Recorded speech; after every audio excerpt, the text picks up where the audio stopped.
Hi, everyone.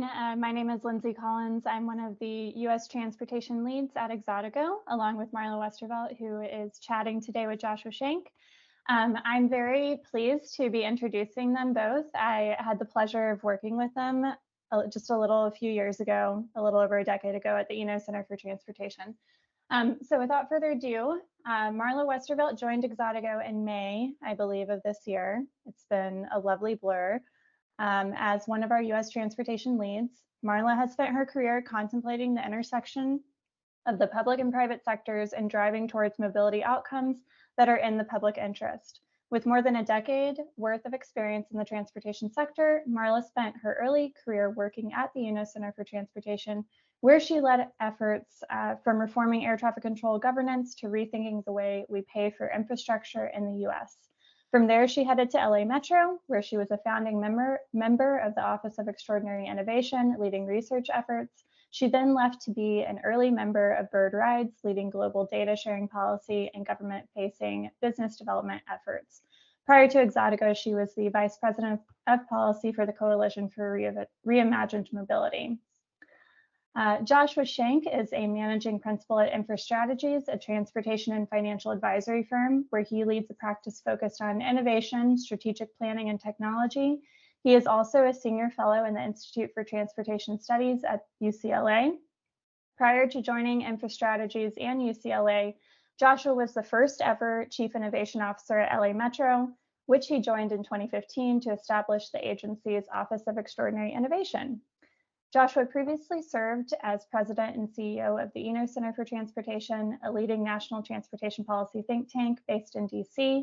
And prior to that, he led the National Transportation Policy Project at the Bipartisan Policy Center and has worked as a consultant for PB, now WSP, and ICF International. So without further ado, I will turn it over to Marla and Joshua. I've had some customers where we have scoped full projects. And when it comes to figuring out how to buy even a free project, we've encountered barriers. What advice would you give to those folks to be able to introduce a free pilot, paid pilot, or even figure out how to bring in a full-scale new technology? Yeah, so that goes to the larger process point as well, right? So one of the processes we created at LA Metro that was extremely useful was the unsolicited proposal process, which allowed any entity to submit an idea for consideration to Metro. And then if we liked the idea, we would ask them for more information through a request for information. And we really liked the idea, we would go to an RFP and have a competitive process to bring it on. Figure out what you're trying to achieve. And people often skip that, right?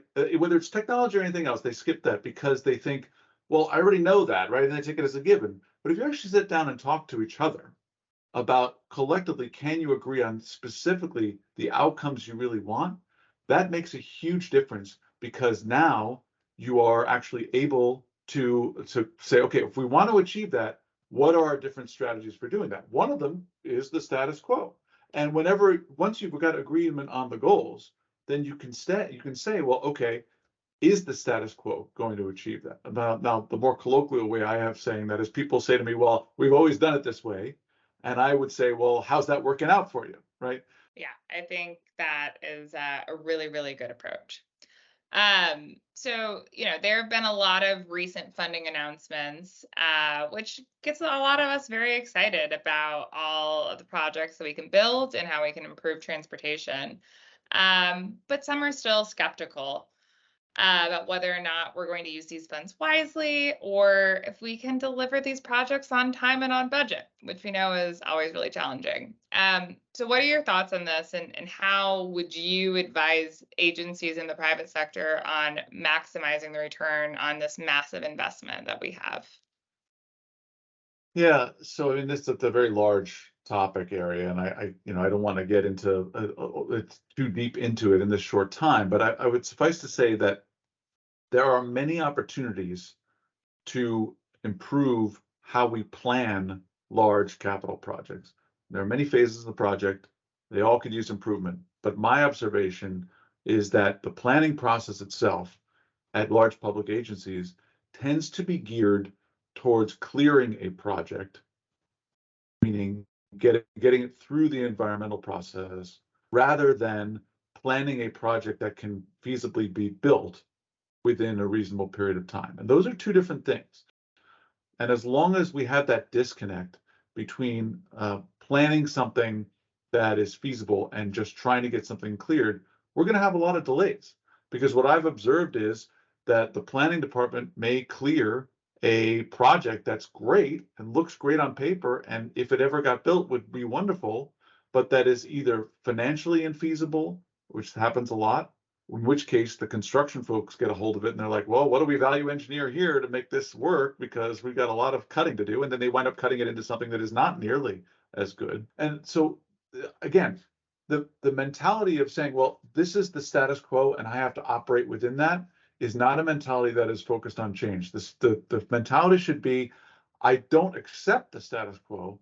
I will change what I need to change to get to the right outcome.